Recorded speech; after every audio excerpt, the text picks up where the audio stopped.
It's the halfway mark in season 2 and time to start hunting down the legends. And they don't get more decorated than this.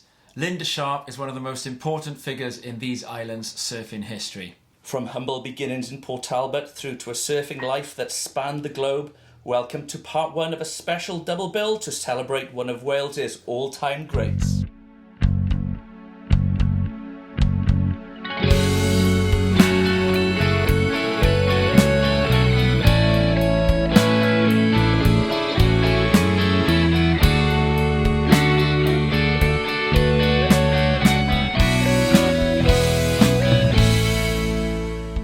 As you heard there, a surfing life like Linda's can't be rushed. So we're going to run this across 2 episodes of Crest in partnership with Elusive. I suppose we're following the season format that worked last year, or at least what we hope worked last year, where we did a double on Mark Scope at the halfway point and then another double on PJ at the end. And if anyone deserves a double bill, it's Linda. Lind, from the Surfers Ball, club competitions, travelling away, the European Championships, travelling away, the Welsh Nationals, whenever or wherever we went away, you were like my second mum. I wasn't trying to be. And I'd echo that. And as we'll discuss later, I genuinely don't think there's a person who's taught me more about surfing than Linda, be it technique, strategy, or the sport's culture and heritage. I'd love to share some of those experiences with our listeners, so to that end, we will be picking your brains about all of the above. But there's a much bigger job which Rhino and I are here to try and pull off today. Sure is, Tom, yes. Linda will always have a useful take on whatever is current in the sport, but we're really looking forward to hearing about her personal story too. As we mentioned in the intro, how does someone come from what was then a tiny surf community in Aberavon and go on to dominate and trailblaze for decades, travelling the world while they're at it? It's such an important task that we've taken the extraordinary step of enlisting a videographer too. Is that the right word for you, Matt? Yep. Yeah, okay. Yes, so if you're using YouTube to get your Crest fix this fortnight, you'll be able to see us on the screen once again. Thanks to the work of Martin John, who's taken a break from styling on his longboard to help producer Dodd in capturing this slice of Welsh and indeed European surfing history. He and Linda have been going through the photo albums and throughout the discussion you'll be able to see some images related to the tales. While recording, we may also have a forced break or two anyway, because the ISA World Games is live at the time that we're sitting here, and Harry Cromwell is taking to the water a little bit later this evening for his repechage round 1, and we can't miss that, obviously. And it is going to be in La Bacana again, so he's going to have to put up with those big, horrible lefts. I think it's a bit bigger today as well, isn't it? Yeah, but it's cleaner. Oh, is it? Yeah, it's not so windy. Okay. Oh, brilliant. Yeah. Well, it wasn't earlier. Is it? Oh, yeah. Who knows what will happen with the on shores in the afternoon, isn't it? Yeah. Yeah. And Herbie, Hugh John, Linda's significant other, is out there along with Harry Cromwell, as many of you may know. What's been your take on the event so far, Linda? Has it been a good event? I mean, we're only 3 days in, and I know our listeners will know the outcome by now. But well, it's been a good event, but it's been a strange event, obviously, because of the COVID thing, because it's all designed around, qualifying people for the Olympics, and the actual title of getting a world title thing has sort of disappeared out the back door, which they're so pushing the Olympics thing. I just think I don't know, I'm not sure. Yeah, because the likelihood is that whoever wins both the men's and women's is going to be already qualified. In. So the people who will be taking all the headlines are going to be whoever snaps up those last couple of slots. And then yesterday, we had a couple of no shows of the very top people, and everybody was like, the big rumor was, they can't be bothered with it because they got their place and they've gone home, but. Nobody will know till later today, I suppose. Yeah, because they're in the repechage, aren't they? Yeah. And a couple of good performances from this side of the ocean. Stanley Norman taking down Johan Juru. And Gerridge McDade. Yeah. Beating, was it Ryan Callan, I think it was, wasn't it? I'm not sure he did it. He took out... an Aussie. He was an Aussie. You are right. And did you say... just now that Emily Curry's just got through her. Emily's got through her first repechage round. Brilliant. Okay, so they're all still in. Brits and Irish people are at the moment. They're all still in, which is good going for that size of contest with those sort of people there. Yeah, And the ISA Worlds is an event you're very familiar with, isn't it? Yeah. Do you know how many you've been to? Well, first one I went was 1980 in France. And then it's every 2 years it was. It's not every year. Biennale, so. And my last one was 1994. I missed one in the middle, so what's that? Seven or six then. Wow. We're going to come to that in a little bit. And it is interesting that the way that this year the big hitters are showing up to the ISA Worlds, because I remember, I think it was 96, which you were telling me was the year that you'd stopped going to them, and Rhino went, yeah. Yeah, and you were in Huntington Beach. Yeah. And that was the year they first let pros into it, when Fernando was first trying to court. Yeah, that was his first contest as president. Of the ISA, was it? Oh, okay. Yeah, so who did he take it over from? I'm not sure. I think it might have been Rob Brooks. Oh, okay. Australia. Right. Yeah. But he got voted in when I was in Brazil in 1994. Right. Okay. And from that moment on, he changed it. Right. Because was he Reef Brazil? Yeah, he was. Yeah. He owned Reef. He got hold of the ISA thing, and then he sold Reef. Right. So he's never short of a few bob, is he? Yeah. And I suppose that's the point where that event then started to really attract, and that you had a pretty nasty heat in that. I did. Yeah, I had some booties. I did the one that stuck out in my mind.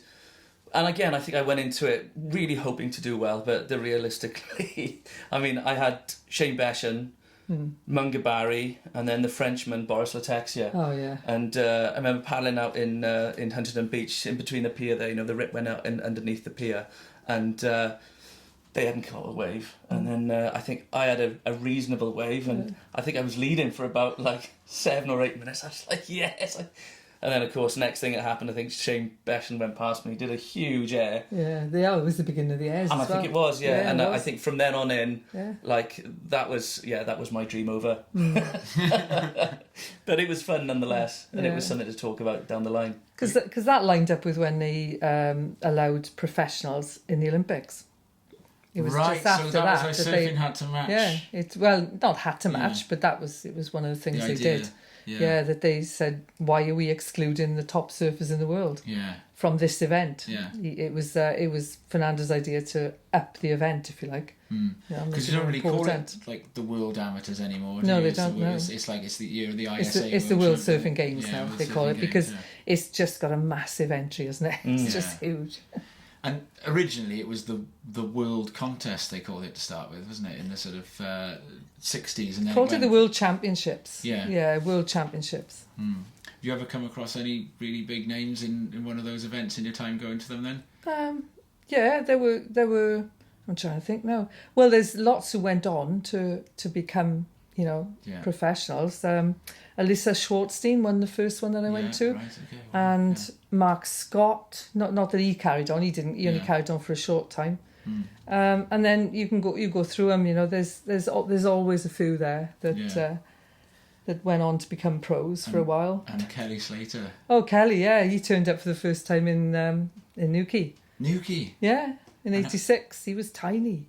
Yeah. He was absolutely tiny. Yeah, and was he? Did he stand out at that age? There were juniors in the team then as well. Right, I think he was third. Was he in the juniors? Yeah. I think he came in. He came in somewhere, second or third in the juniors. He didn't win it though. Wow. Yeah, but because now it's all separated. It used to be a full. Well, first one I went to was just open juniors, open ladies, juniors, junior boys, or just juniors. There were no junior women, and there was kneeboard in it. Wow. I know it was because it had George been. Greener. No, it was never him. It was resurrected by South Africans. Right, okay. There was one guy who sort of resurrected the whole thing, and he was South African, and he called Giggs Celia? No, I can't remember. I can't remember his name, but it's, gone for me. That is, I got the program in there. You can have a look. Oh, yeah. Yeah. So thinking about the Olympics, Lynn, if you take it all the way surfing in the Olympics, was that something when you first perhaps started surfing? Was that something you ever dreamed of or even thought was possible?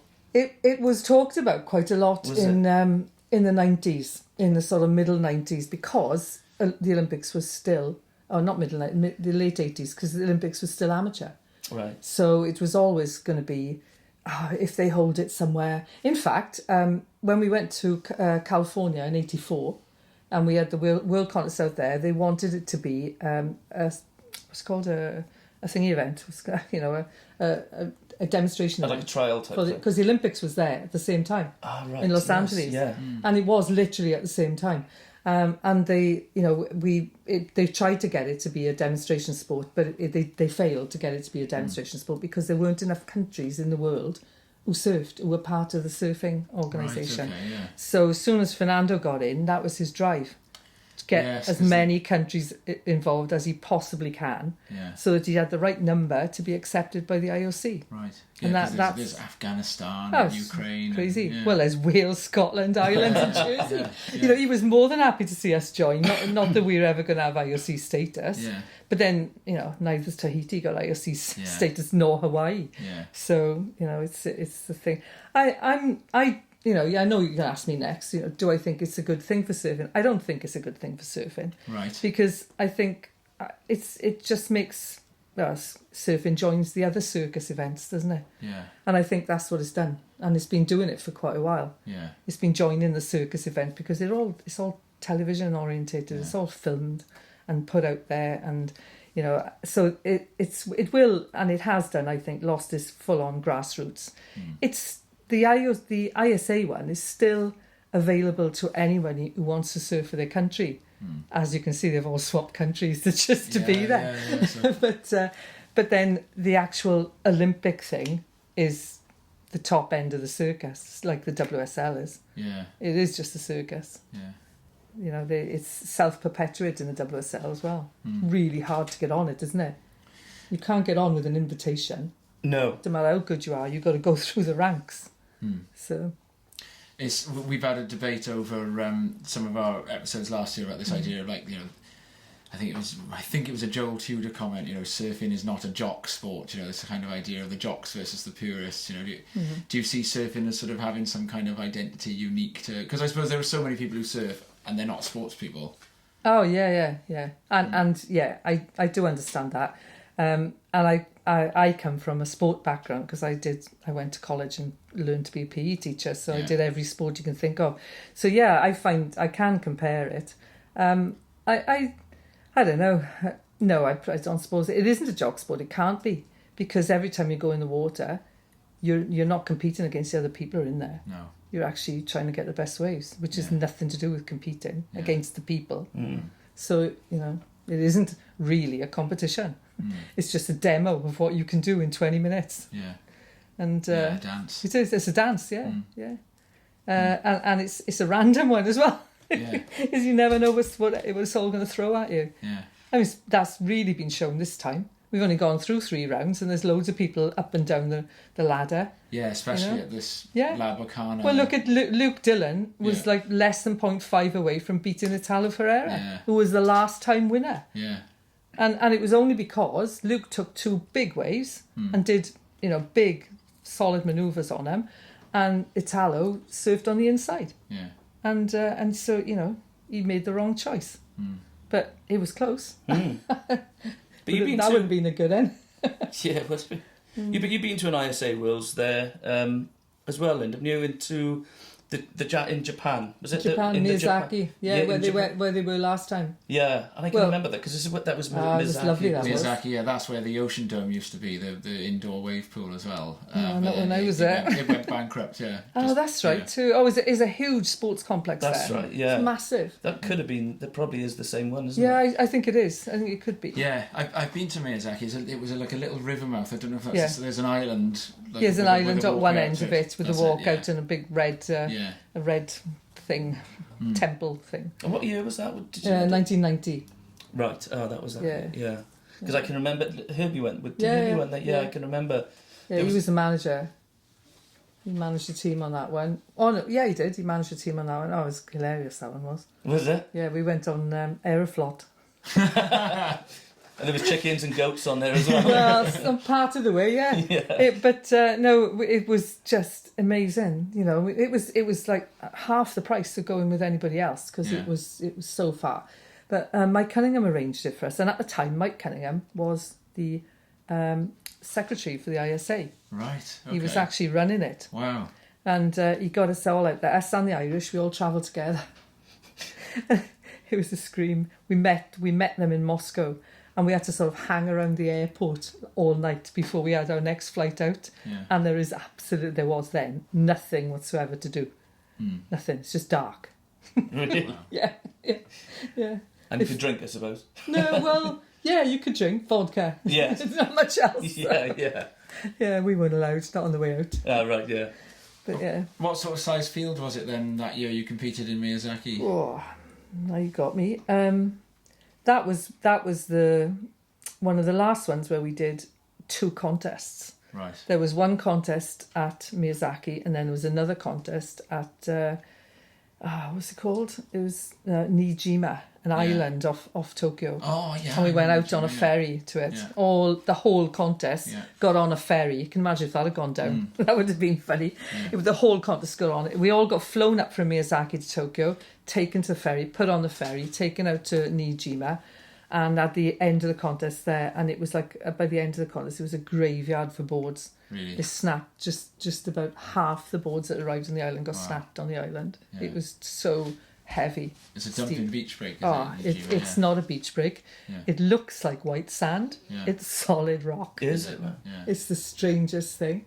It's just like it's really odd. It's like white rock. And then did they have a grand final after that, or was it like the best? Yeah, that's it. Yeah, contests? two contests and then a grand final. Yeah, that was the one. Who won that one? Hefara Tautini from Tahiti won the juniors. No, he won the Open. Yeah, he won the Open. It was just wild. That was I that one. I was like, I actually got in the final of that, which I was amazed at because I shouldn't have been anywhere near the final of that, but I had a good run in Miyazaki. So I just got myself in the grand final. That's amazing. That's really good. So the first ISA Worlds you went to then, where was that? France. That was France. Yeah. Right. Biarritz, Anglais, and we had one of our heats in Laftania. Wow. Yeah. Point Break. Yeah. So walk us through that then. So we've got Biarritz and then the other ones that you went to. 82 was Gold Coast. Right. In Australia, sponsored by a bikini company. The men were really not disappointed because there were women walking around in these Brian something bikinis the whole time. Yeah. So that was good. That was a good event actually. That was lovely. And then the next one was California, it was Huntington. Oh, it wasn't Huntington. That was 3 like contests. A trifecta of that contests? was 3 contests. We were in San Diego for the first one, Oceanside for the first one. Yeah. Then we went up to Santa Barbara. Right. And then it's back to Huntington for the finals. Right. And was that... So that was like... 2 contests, grand final at Huntington. Oh, okay. I think. So then Japan... No, that was 84. 86 was GB. It was Newquay. Oh, and that was and that was... I think that was still 2 contests. Yeah, it must have been. It was held as 2 contests. But it was all held there, on that beach or thereabouts. And then Japan... 88 I didn't go. That was because you were in Sri Lanka. We booked to go to Sri Lanka for the winter, and it was in Puerto Rico, and they pulled the contest forward to February. We were still out there. Yeah, Matt Stevens went to that one. Oh, that's right. And Con did really well in that one. He got the final of the longboard. Yeah. Oh, did he? Yeah. Gosh. Yeah. And no mobile phones or anything? No mobile phones, no. We saw it, somebody sent us, there were phones. We phoned home now and again, but we didn't bother much because we were out on holiday. We found out it was on, and because Mike Cunningham actually got in touch with us to ask if I could surf there, because the other girls were away as well. Arlene had gone to California to study. Eden hadn't, she wasn't around. She'd gone somewhere else. Eden Burberry, yeah. So they were short of. They didn't have any women for the team. Right. So I did get the call up, but we just didn't go. Simple as that, too short notice. Yeah. So then Puerto Rico, does it then come back to France again then? 1990, am I 1990 was Japan. Japan. Yeah. Then 92 was Lacanau. Lacanau, right. That was huge. Yeah. With a storm. Yeah. Hell of a storm. And we'd had one in 91. You were there. I was there for We were that. wrapped up in your bin bag. I can, I got a photo of that. oh, somewhere. yeah. I can remember in that when that tornado went past Yeah, and pretty yeah. much wrecked the contest. Well, all the site. tents got blown over the road, remember? That's right, yeah. And it happened again in the Wills Is next it? year. Yeah. Wow. Yeah, no, there was a lot of controversy that year, wasn't it? Huge. Remember running up the beach? Yes. Oh, It was the wind. I know what the current's like in France Yeah. anyway, but remember Guts' final? Guts had to be, like he said, someone else to carry his board up the beach for him because they had to run up the Oh, beach. so you had to do the paddle run back along out. to paddle Yeah. back Yeah, out again. Yeah, you Yeah, couldn't the get current out. was just- you yeah, was- I've been to a contest you like ended that up where just Yeah. somewhere. you got out. You had your one wave, Yeah. and that was it. You had to come out and go back around. Otherwise, you were way outside the contest area. Nobody could see you. Yeah, I Currents can't are remember where it is dreadful. and what year, but I can see Rhino doing the run around in a contest in one of those. That was that. I think it probably was that one. They were all I running know up I the wasn't beach at with that you. one. All It was right. it was either a west facing Portuguese beach break Oh or a yeah, no, west that facing was French it. Was beach Grand break. Plage, not Oh, Grand was it? Plage. Praia Very Grande. grand. And Yeah. then It's awful. so then we've got so then Brazil, Brazil '94. and you went to that one, 94, and that's your Yeah. last one. And Simon Yeah. Tucker was in the Yeah, yeah. British team for that, wasn't it? Yeah. Okay. Yeah, Simon was there. Yeah, and I think that's when I start as a Grom, then I start following. Yeah, it. that'd be about Sasha right, Stocker isn't it? wins that one, I think, and then Oh, yeah. I think I can track him from there. Sasha Stocker, who went out in the first round. And then got into the repechage. Yeah, Which is what straight we're into all the hoping repechage Harry's gonna first do. round. Yeah, and he won it. Came Yeah, all the way through the repechage. yeah. Talk about fit. And then Yeah. the other name we should mention as well, you mentioned that Nuki contest. Mm. Now, this is before my time, but I know of it, was the year when Mark Salisbury was the standout. You know, the guy who'd supposedly floater guy. invented the floater. Yeah. Yeah, yeah. And then, but then he died in a car crash, I think, did he, Mark Salisbury? Sanga Salisbury, they were calling him. Sanger, yeah, that. Sanger. Yeah. I remember Paul Lovell had quite a friendship with Mark Sainsbury because I remember they went to a Sainsbury, competition. not Salisbury. Yes. Sainsbury. Was yeah. it Sainsbury? Yeah. Sanga Sainsbury. Yeah, And I think Paul snapped his boards and yeah. He ended up- lent him his ball. and he lent him his boards. Paul, Yeah, yeah. Was yeah. that must have been in the Worlds as well, was it? Yeah, I think it was. It Yeah, probably Paul was. was in the team that year. I think. Yeah, he was. Yeah. So it's like there's a kind of a global sort of family that Oh, convenes every 2 years. Yeah, it did. Yeah, it was every 2 years. It's now you every know year. people from, and now it's every year, yeah. And they split the juniors from the Open as well. Yeah. And they go every year as well. So they have a World Juniors, yeah. They've I say upped World the Juniors. demand. Yeah. For content, for the TV, yeah. Yeah, Yeah. for TV. You're Yeah. not wrong. So, Lynn, like all the competitions aside, like where did it all start for you? Was it in Aberavon? Was that? Yeah, yeah. I was a beach person. I was a swimmer. Right. So I learned to swim in the old Avon Lido, the Yeah. big 50-metre pool. Yeah. And then joined lifeguards because everybody did, and we all wanted a job in the summer, a lifeguard in the pool or the beach or whatever. There was no paid lifeguards in the beaches then, so you had to get a job in the pool, and then if you were lucky and it was quiet in the pool, they'd send you out on the beach to patrol. Right. So it was great. I used to do that all the time. It Yeah. was lovely. Yeah. So I had a job there, did the lifeguard stuff, and the lifeguard clubs there. Well, our club there had a pile of surfboards in there, which people had just. They used to leave them there. Didn't belong to the club. They belonged to people who left them there. So I used to go down and just steal a board and go in and have a surf. Yeah. And that's how it started. Oh, Yeah. That's really good. 'Cause- Just so who else at that time was on the scene then that was sort of friendly with you and sort of came through the ranks that people we would have known? Would you have thought? in Wales or Yeah. well, PJ obviously. PJ Oh, of used course. to come to Aberavon to surf all the time. Did he? Yeah, because he was living in Swansea. He was living in by Singleton Park, for there.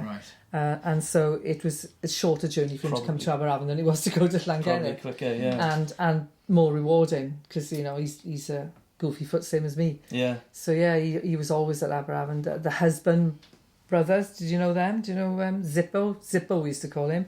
Adrian Husband and Neil Husbands, and they were like the rich boys on the block. Their father owned a cash and carry in Swansea, so they always had money in their pockets. Yeah. They're good surfers though. Yeah. Yeah, Neil's still around. Your old man knows Neil. Does he? Yeah, Yeah. he was. He's in Hawaii now. Really? Yeah, yeah. I don't think he can come out actually. Oh, he was stuck in Hawaii. Yeah, I think so.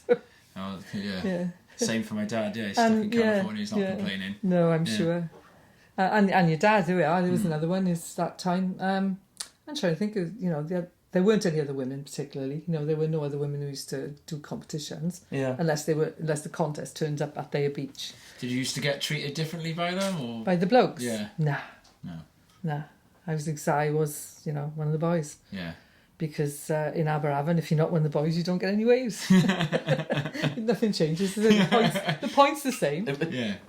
Certainly is. Yeah. Apart from when your daughter's out there, then she, but Yeah, that's the same, she does the same as I used to. She does the same thing, yeah. I'm having this one, thanks. And the name that I thought you might have mentioned, but you didn't. But so, where did Herbie come into all of this? Oh, Herbie, I met. Didn't meet up with Herbie until 1984. Oh, right. Yeah, after I'd been to California. And was Herbie surfing at that Yeah, point? Yeah. Yeah, he was surfing way before that. He'd spent about, I think maybe 2 or 3 years before that. They'd been out to Canaries, and they were the last few. He used to go out with Arwin Davis and Benny and that crew, and I think they were the last ones to camp on the desert. The desert, yeah, right, before they built on the desert. It's hard to actually imagine what it must have been like. I never went out there when it was like that, so I couldn't imagine it. But they had months of there. In fact, Herbie had a VW van, and they drove down there and went over on the ferry from Cadiz. Well, that's half a journey. That's a hell of a journey, because they wanted to take the van because they were sleeping, they were living in it, you know. I think they actually came back in it as well, but it just gave up on them in Spain, so they ended up getting on a train and coming home by train eventually. I can't remember who he said he was travelling with now, but I think it could have been Arwen, actually. There was a crowd of them from Southern Down and that. So that was early 80s. Right. Yeah. So at this point, you already had started collecting titles. Yeah. Yeah. What prompted you in the beginning to realise that surfing was something that you were going to Nothing. compete? I entered the Welsh Championships came to Aberavon in 1970, and it was, you got to go in Sour Beach, you know, it was one of those. So I went in and won that. There were 2 other girls from Our Beach who I've since hooked up with on Facebook, which is hilarious because you know those 2 were second and third, but we were all just local girls.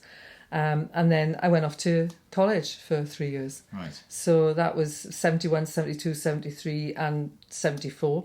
I was away most of the time and I wasn't even interested. I didn't think about going to contest.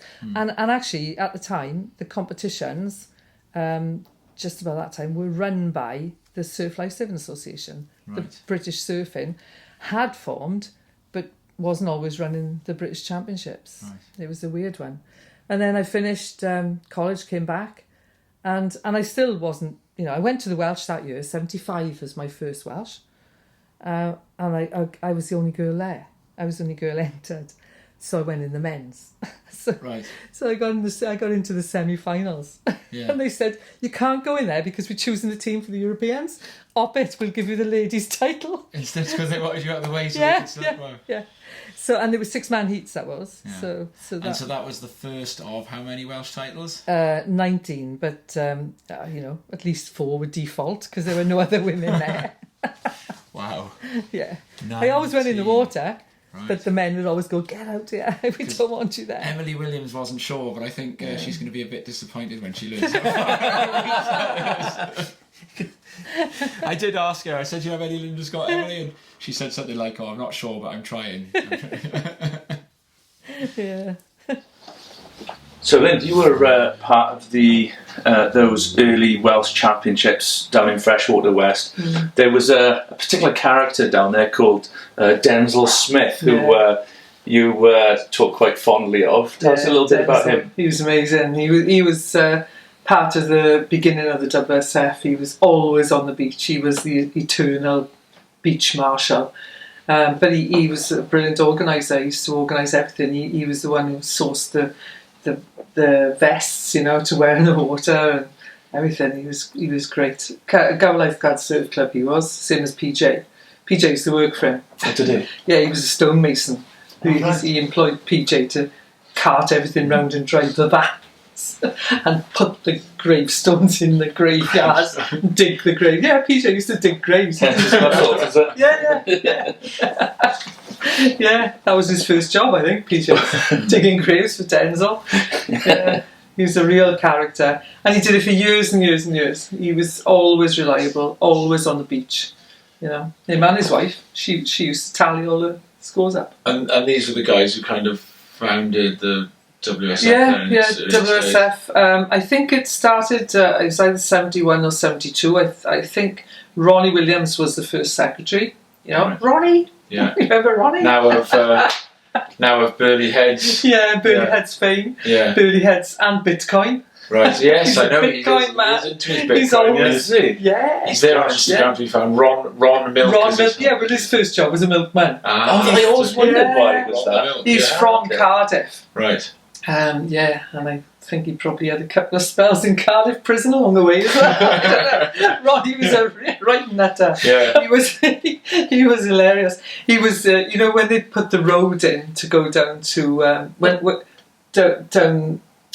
to build the road that goes to Scare. Yeah. You know, the road that goes down to Scare, and then it carried on to build a new harbour. Right. Because they were taking stone from the quarry. Right. Just up here. Yeah. And taking it along that road and along the beach to put into the new harbour, you know, the walls, like the long arm. And when they first opened that road, Ronnie used to just go down there all the time in his little whatever car he had then, you know. To surf. To surf, yeah. They just used to was go it a down private the road? Oh, yeah. You would But it was a lorry road. It was really rough full of Euclids and big old it was all trucks. the lorries are going down there all the time. The road is still actually You can sort see of there. bits of it there. Yeah, they took the bridge away to go over. There was a bridge over. Oh, so Hereford. that's why you wouldn't be able to drive to Scare. Yeah. But no, you can still. The road is still there. You Is can it? still. The first bit of the road is, you know, you can still sort of use. Right. It's just like Ronnie was terrible. He was terrible for going down there all the time. He got stopped. He got, you know, he managed to get the key for the gate. You know, he's terrible. But yeah, he was the first secretary, and there were a few others involved. Gary Russell from Porthcawl. I don't think Mike Cunningham was in on the beginning of it. Dave Fryer was. Dave Fryer and Johnny K. Beck. I was going to say, when does Johnny K. Peck come into this? I was going to say, yeah. Because pretty near the beginning. There's a photo, I think PJ's in it. I think it's Johnny K. Peck, PJ, Tony Howe, and I forget. Phil Hayward. And I think they're the British team going to... No.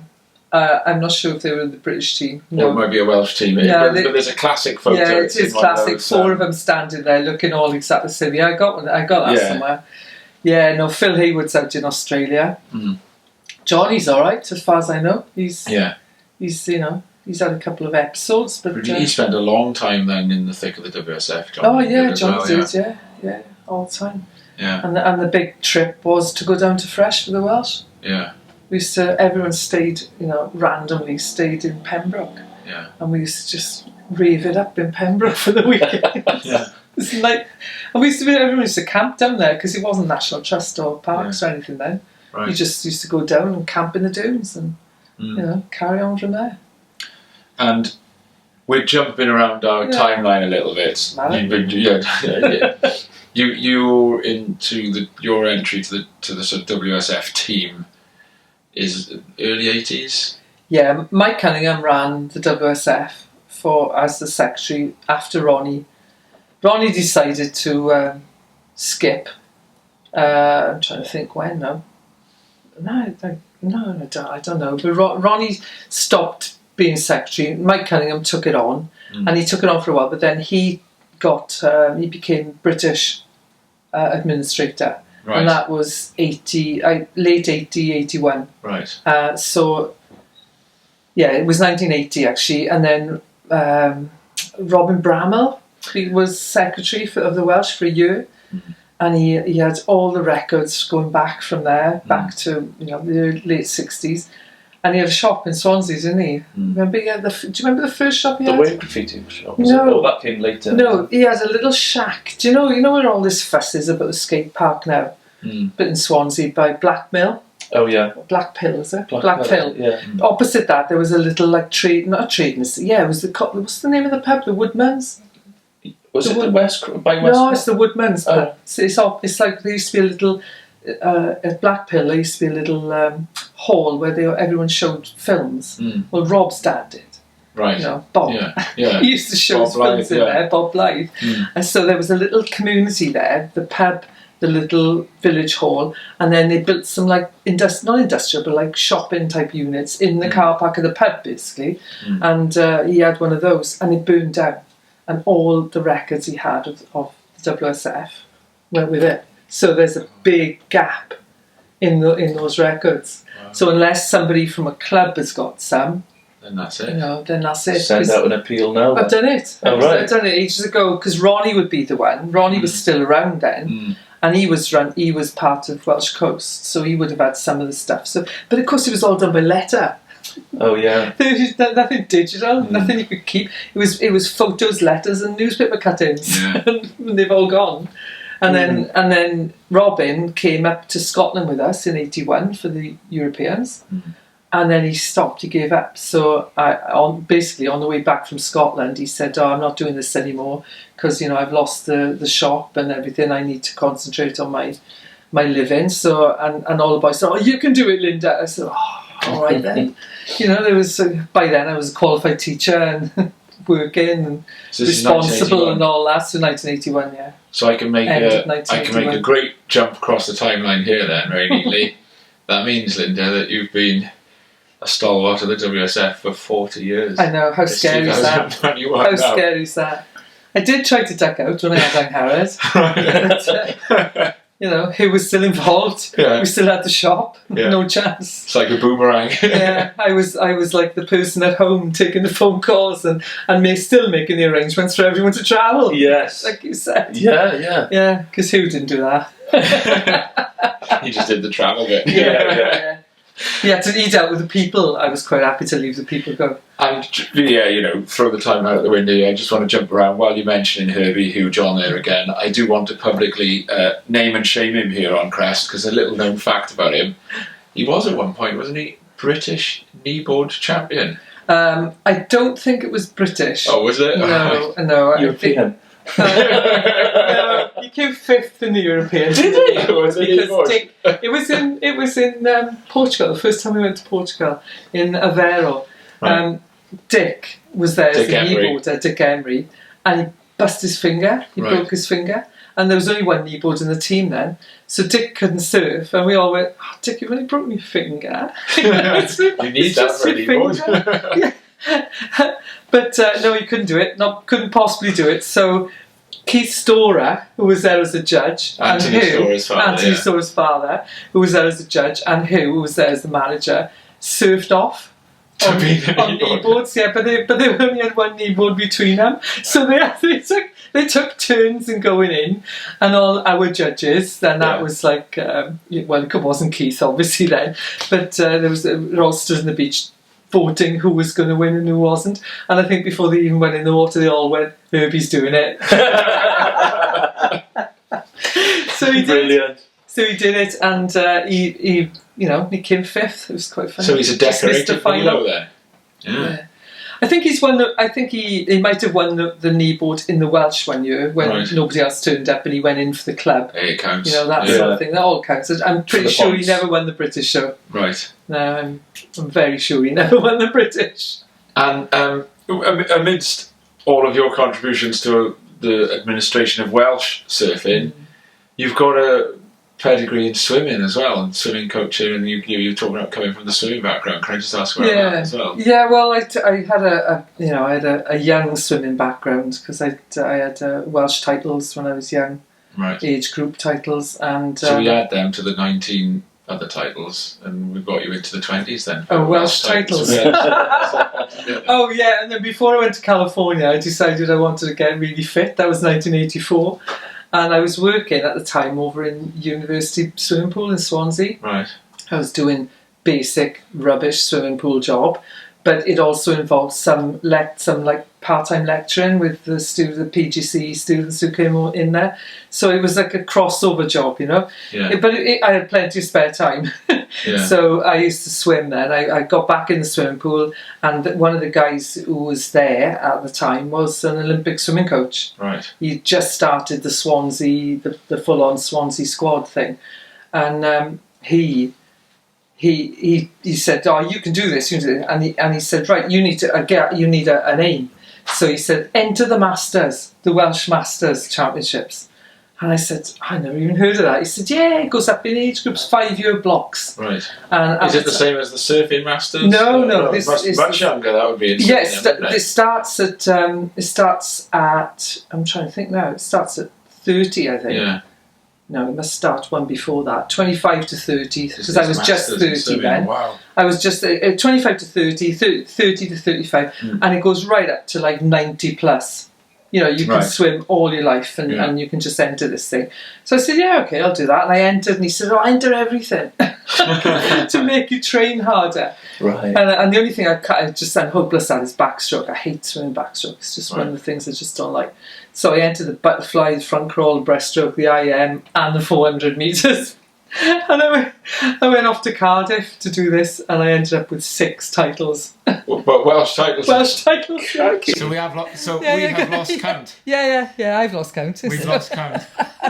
So that was So if we hilarious. take the junior ones out, then we can call it 25 Welsh titles across swimming and surfing at senior or senior levels, and then junior ones as well. Yeah. And how many British titles? Well, 10 It's surfing. a nice round figure. Nice round figure. And I won the university's championships once as well. Oh, Well, I was in surfing. college, yeah. No, swimming. Swimming? Yeah. Oh, right, okay. Yeah. Emily, we... We salute you, but you better keep going. Linda's done that in 1 year, And So I was going to say, as well as all those accolades, Lind, at the same time, there was another sport that you were playing, and I know this because I remember my dad talking very fondly about you and your abilities. It was what was Volleyball. It was volleyball. Yeah. And what was it? So who were you playing for at that time? I was playing for the Avon Lido, as far as I know. It was the Avon Lido volleyball. I played volleyball when I was in college. Right. I played for Kent. Because we were in Kent, Okay. and the college was in Kent, and basically our college volleyball team were the Kent volleyball team. Right. So yeah, played volleyball then, and netball was my other sport. And then did you have any other titles then? Did the teams win titles? No, we didn't win any titles. The university titles. just matches. Right. Just enjoyed. Yeah. Yeah, I know. I love volleyball. It was great. I really enjoyed it. Yeah. It's a killer sport though. You just dent everything. A dear. Yeah, you dent your knees, your elbows. Yeah. It's a nightmare. Yeah, I did seem to remember my dad coming home. In fact, I think he broke his leg one time. He was always like, always bandaged I up used to put, the old the tubular bandage over your elbow. Over your wrist. And actually, when we were in the Lido, it was so cold we used to wear tops. And were you ever worried you'd hurt yourself and that would cause a problem? It's the same as if you're a skateboarder and you don't think about it. You just enjoy. Yeah. I did have some injuries from netball, which didn't do my surfing any good. Knee injuries. So I played netball quite a lot. And was, when you were going from event to event in those years then, what was your sort of, how do you keep goals in place, when it's like, you're picking up British titles, you're picking up titles in other sports if you need to, and so was it each year a case of like, right, I want to win the British one, or were your goals on get to the ISA Worlds and then how you would do on that international do you know stage? what? I didn't really have those goals. The only thing that was in my head was I wanted to represent Wales or Britain. Right. And I didn't... early on, it was because my first title was a complete accident. Yeah. In 1975, I won the Welsh, got kicked out to the semi-finals, went down to the British and won that. Yeah. And it's basically the first year I didn't know what the judges were looking for. Yeah. I was just going in and surfing, which is what everyone did then. And then that same year then, 75, I was called up to go down to France for the Europeans. And I won that. And the whole time it was like, I must be doing something right. You just don't know what you're doing though. It wasn't until I actually wanted to go to Japan in 1990 that I had some kind of a proper aim. I wanted to go to Japan. Yeah. Yeah, I did. I thought, what a good opportunity. They're going to take us all over the place and, they're going to wine us and dine us and show us everything in a short space of time. And I thought it would be great. Cost me a fortune, mine. Was it? Yeah. At the time we had a British Cup running.